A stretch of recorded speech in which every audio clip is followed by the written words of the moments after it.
Sister ഒരു Jency കിഡിനെ represent ചെയ്യുന്ന ഒരു വ്യക്തിയും കൂടിയാണ്. അപ്പം ഈ ഒരു കാലങ്ങളിൽ ദൈവവിളി ഭയങ്കര കുറവുമാണ്, ആരെങ്കിലും സിസ്റ്റർ ആകാൻ പോവുകയാണെന്ന് പറയുമ്പോഴും അതൊരു ഭയങ്കര കളിയാക്കുന്ന രീതിയിലാണ് കാണുന്നത്. അപ്പം അങ്ങനത്തെ ഒക്കെ ഒരു അനുഭവം ഉണ്ടായിട്ടുണ്ടോ സിസ്റ്ററിന്? പുറമേക്ക് എല്ലാവരിൽ നിന്നും അങ്ങനെ അത്ര നല്ലതൊന്നും അങ്ങനെ കിട്ടിയിട്ടില്ല. അങ്ങനെ പലരും ഞങ്ങൾ ഫോർമേഷനിലായിരുന്നെങ്കിൽ പോലും ആയിരുന്നപ്പോഴെല്ലാം ഇങ്ങനെ ചില സ്ഥലങ്ങളിലൊക്കെ പോകുമ്പോൾ ഇങ്ങനെ ഇവർ ചോദിച്ചിട്ടുണ്ട്, എന്തിനാ വെറുതെ വേറെ പണിയൊന്നും ഉണ്ടായിരുന്നില്ല, നിങ്ങൾക്ക് വേറെ എന്തൊക്കെ കാര്യങ്ങളുണ്ടായിരുന്നു, ഇങ്ങനെ നല്ല ഭാവി ഉണ്ടല്ലോ, ഇതുകൊണ്ട് എന്താ കാര്യം. അവർക്കൊന്നും അങ്ങനെ നമുക്ക് എത്ര പറഞ്ഞാലും മനസ്സിലാകണമെന്നില്ലല്ലോ. ഞങ്ങളുടെ ആഗ്രഹം അപ്പോൾ അതൊന്നും ഒരിക്കലും നമ്മളെ ഇഷ്ടമില്ല. കാരണം നമ്മുടെ ആഗ്രഹം അത്രയും സ്ട്രോങ് ആയതുകൊണ്ട് തന്നെ നമുക്ക് അവർ പറയുന്നതോ അതല്ലെങ്കിൽ വീട്ടുകാർ പറയുന്നതോ ഫ്രണ്ട്സ് പറയുന്നതോ അതൊന്നും നമുക്ക് ഒരു പ്രശ്നമൊന്നുമല്ല. നമ്മുടെ ഒരു ആഗ്രഹം തന്നെയാണ് എപ്പോഴും കാര്യമായിട്ട്. സിസ്റ്റർ ആരോടെങ്കിലും പറഞ്ഞിട്ടുണ്ടോ ഈ ഒരു വിളിക്ക് വേണ്ടി? സിസ്റ്റർ ആരെങ്കിലും പ്രോത്സാഹിപ്പിച്ചിട്ടുണ്ടോ?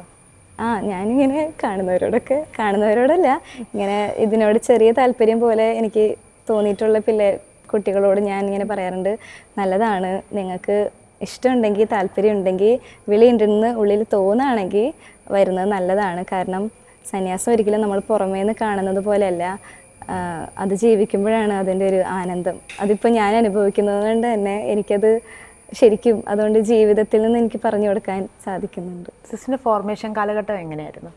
ഫോർമേഷൻ ഒക്കെ ഇങ്ങനെ വളരെ ഒരിക്കലും എനിക്കങ്ങനെ തിരിച്ച് പോയിട്ട് മഠത്തിൽ ഭയങ്കര ബുദ്ധിമുട്ടാണ്, എനിക്കിങ്ങനെ നിൽക്കാൻ പറ്റില്ല, അങ്ങനെയൊന്നും ഒരിക്കലും ഇതുവരെ ചിന്ത വന്നിട്ടില്ല. കാരണം അത്രയും നമുക്കൊരു കുടുംബാരൂപിയും അത്രയും സന്യാസത്തോട് അത്രയും താല്പര്യം, അത്രയും ഇഷ്ടം അന്നുണ്ടായിരുന്നതിൽ കൂടിയിട്ടുള്ളൂ എന്ന് എനിക്ക് പറയാൻ പറ്റുള്ളൂ. കാരണം ഒരിക്കലും എൻ്റെ ആ ഒരു ആഗ്രഹം കുറയുകയും ഇതിനോടൊരു ഭയങ്കര ഇഷ്ടക്കേട് അങ്ങനെയൊന്നും ഇതുവരെ എനിക്ക് ഫോർമേഷൻ കാലഘട്ടത്തിൽ നിന്ന് എനിക്ക് വന്നിട്ടില്ല. എൻ്റെ ആഗ്രഹം കൂടുകയേ ചെയ്തിട്ടുള്ളൂ. എന്നെ നോക്കിയ ഡയറക്ടേഴ്സ്മാരായാലും അവരെല്ലാം നമ്മുടെ വൊക്കേഷൻ, നമ്മുടെ ദൈവവിളി അതിനെ പ്രോത്സാഹിപ്പിക്കാനാണ് ശ്രമിച്ചിട്ടുള്ളൂ. ആ ഒരു കാലഘട്ടത്തിൽ ഭയങ്കര ഒരു ചട്ടക്കൂടിനുള്ളിലുള്ള ഒരു ജീവിതമായിരുന്നോ അതിൻ്റെ അകത്ത്? ഒരിക്കലും അങ്ങനെ ഞാൻ പറയില്ല. കാരണം നമ്മുടെ ആഗ്രഹങ്ങളും നമ്മുടെ ഒരു ഇഷ്ടങ്ങളും അതെല്ലാം നമുക്ക് എവിടെയാണെങ്കിലും നമുക്ക് പറയാനുള്ളൊരു സ്വാതന്ത്ര്യം എപ്പോഴും മഠത്തിലുണ്ട്. ഒരിക്കലും ചട്ടക്കൂടിനുള്ളൊരു ജീവിതം എന്ന് നമുക്ക് പറയാൻ പറ്റില്ല. കാരണം നമ്മൾ ആഗ്രഹിച്ച് വന്നൊരു ജീവിതം. പിന്നെ പുറം ലോകം അങ്ങനെയായിരിക്കും കാണുന്നത്, മഠത്തിന് 4 ചുവരുകൾക്കുള്ളിൽ നമ്മളിവിടെ ഇരിക്കുന്നു. പക്ഷെ ഇതിനുള്ളിൽ നടക്കുന്ന അതായത് നമ്മൾ ഈശോയായിട്ടുള്ളൊരു നമ്മുടെ ബന്ധം, നമ്മുടെ കമ്മ്യൂണിറ്റി ലൈഫ്, അതൊക്കെ എന്നൊക്കെ പറഞ്ഞാൽ ചിലപ്പോൾ പുറമേ ഉള്ളവർക്ക് അത് എത്ര പറഞ്ഞാലും മനസ്സിലാവില്ല. അത് ജീവിക്കുന്നവർക്കാണ് അതിൻ്റെ ഒരു ആനന്ദം മനസ്സിലാവുള്ളൂ.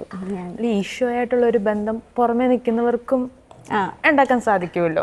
അപ്പം അത് അങ്ങനെ ആൾക്കാർ ചിന്തിക്കും, ഇപ്പം ഇങ്ങനെ ഇതിപ്പം ബന്ധം പേഴ്സണൽ റിലേഷൻഷിപ്പ് പുറത്താണേലും ആണെങ്കിൽ നമുക്ക് ഉണ്ടാക്കാൻ പറ്റും, പക്ഷെ അതിനകത്ത് വരണോ അങ്ങനെ ഒരു തോട്ട് ഉണ്ടാവാൻ സാധ്യതയില്ലേ മനുഷ്യർക്ക്? അങ്ങനെയൊക്കെ പലരും ചോദിച്ചിട്ടുണ്ട്.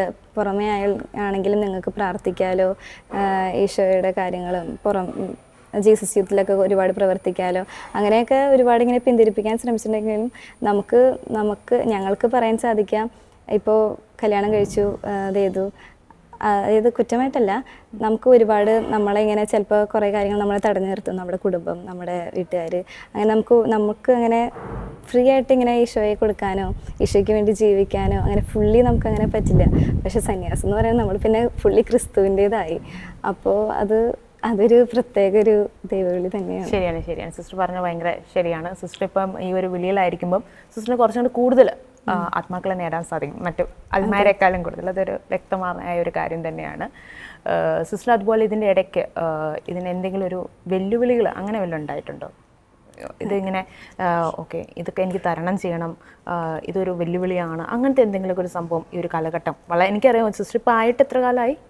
ഇപ്പോൾ 2 ആഴ്ച ആയതേ ഉള്ളൂ. അപ്പോൾ അതിൻ്റെ ഇടയ്ക്ക് എങ്ങനെ എന്നാലും ആ ഒരു ഫോർമേഷനോ ഇതെല്ലാം കൂടെ കണക്ട് ചെയ്യുമ്പോൾ എന്തെങ്കിലും ഉണ്ടായിട്ടുണ്ടോ?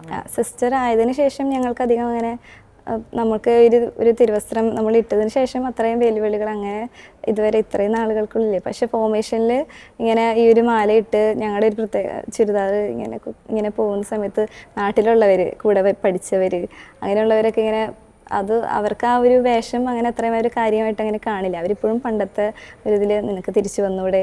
അപ്പോൾ അതൊക്കെ ശരിക്കും നമുക്ക് പറഞ്ഞു കഴിഞ്ഞാൽ പിന്നെ നമ്മുടെ കൂടെയുള്ളവർ പഠിച്ച് അവരുടെ കാര്യങ്ങളൊക്കെ ചെയ്തു പോകണു. ആ സമയത്ത് ചിലപ്പോൾ അതെല്ലാവർക്കും ഉണ്ടാകുന്ന ചിന്തയാണ്. അങ്ങനെ അങ്ങനെയൊക്കെ ഉണ്ടെങ്കിൽ പോലും കർത്താവ് നമ്മൾ ഒരിക്കലും കൈവിടില്ല. കാരണം നമുക്ക് കിട്ടിയിരിക്കുന്ന ഒരു വിലയുണ്ടല്ലോ, അത് ദൈവം ഒരിക്കലും അത് നഷ്ടപ്പെടുത്താനായിട്ട് നമ്മളെ അനുവദിക്കില്ല എന്ന് തന്നെയാണ് എനിക്ക് പറയാൻ പറ്റുള്ളൂ. സിസ്റ്റർ ചെറുപ്പത്തിൽ ആ ഒരു അഭിനയിച്ചുകൊണ്ടിരുന്ന കാലത്ത് സിസ്റ്റർ ഇത് ഭയങ്കര ഒരു അതിമനോഹരമായിട്ടായിരുന്നു ഈ ഒരു വസ്ത്രത്തെയൊക്കെ കണ്ടത്. സിസ്റ്റർ ആണെന്നുള്ള ഒരു ചിന്തയും സിസ്റ്ററിനുണ്ടായിരുന്നു. അപ്പോൾ ഈ ഒരു 2 ആഴ്ചയ്ക്കുള്ളിൽ ആ ഒരു മനോഹാരിത ഇവിടെയും കിട്ടുന്നുണ്ടോ സിസ്റ്ററിന്? ഉണ്ട്, അതിലും കൂടിയെന്ന് എനിക്ക് പറയാൻ പറ്റുള്ളൂ. കാരണം അന്ന് നമുക്ക് അത്രയും അറിവില്ല, നമുക്ക് അതിൻ്റെ മഹാത്മ്യമൊന്നും നമുക്കത്രയും കേട്ടറിവും കണ്ടറിവും മാത്രം. പക്ഷെ ഇതിപ്പോൾ അനുഭവിക്കുമ്പോൾ ഈ തിരുവസ്ത്രത്തിന് അത്രയും ഒരു വിലയുണ്ട്. ഇപ്പോൾ പുറത്തു പോയാലും നമ്മളെ ലോകം കാണുന്നത് ഒരു സന്യസ്തയായിട്ട്, ഒരു സമർപ്പിതയായിട്ടല്ലേ. അപ്പോൾ അതിൻ്റെ ഒരു മഹത്വം എന്ന് പറയുന്നത് ഇപ്പം ഞങ്ങൾ അനുഭവിക്കുന്നുണ്ട്. സിസ്റ്ററിന് എന്തെങ്കിലും ഒരു പ്രത്യേകിച്ച് ഇപ്പോഴത്തെ ഒരു തലമുറയോട് എന്തെങ്കിലും പറയാൻ പറ്റുമോ? ഈ ഒരു ജെൻസി ജനറേഷനോട് സിസ്റ്ററിന് എന്തെങ്കിലുമൊക്കെ പറഞ്ഞു കൊടുക്കാൻ പറ്റുമോ? പറയാനായിട്ട് സന്യാസം ഒരിക്കലും നമുക്ക് ആരെയും അടിച്ചേൽപ്പിക്കാനോ നമുക്ക് നിർബന്ധിക്കാനോ ഒന്നും പറ്റില്ല. അത് ദൈവത്തിൻ്റെ ഒരു പ്രത്യേക സ്പെഷ്യൽ എന്ന് പറഞ്ഞാൽ അത്രയും സ്പെഷ്യലായിട്ടുള്ളൊരു കോളാണ്. കാരണം കുറേ ആഗ്രഹിച്ച് വന്നാൽ പോലും നമുക്ക് ചിലപ്പോൾ നിൽക്കാൻ പറ്റില്ല. അതിന് ദൈവകൃപ വേണം, ദൈവവിളി നമുക്ക് ഉള്ളിൽ നമുക്ക് അനുഭവിക്കണം, നമുക്കുണ്ടെന്ന് നമുക്ക് ഉറപ്പ് വേണം. അപ്പോൾ അതിനുവേണ്ടി ഒരിക്കലും ഇപ്പം എനിക്ക് പറയാൻ ഉള്ളത്, അങ്ങനെ ആഗ്രഹിക്കുന്ന ഒരു കുട്ടികൾ നമ്മൾ കാണുകയാണെങ്കിൽ നമ്മുടെ കൂട്ടത്തിലുണ്ടെങ്കിൽ പോലും ഒരിക്കലും നമ്മൾ നിരുത്സാഹപ്പെടുത്തരുത്, അവരൊരിക്കലും പിന്തിരിപ്പിക്കാൻ നോക്കരുത്. കാരണം ആ ആഗ്രഹം എന്ന് പറയുന്നത് ദൈവം കൊടുക്കുന്നതാണ്.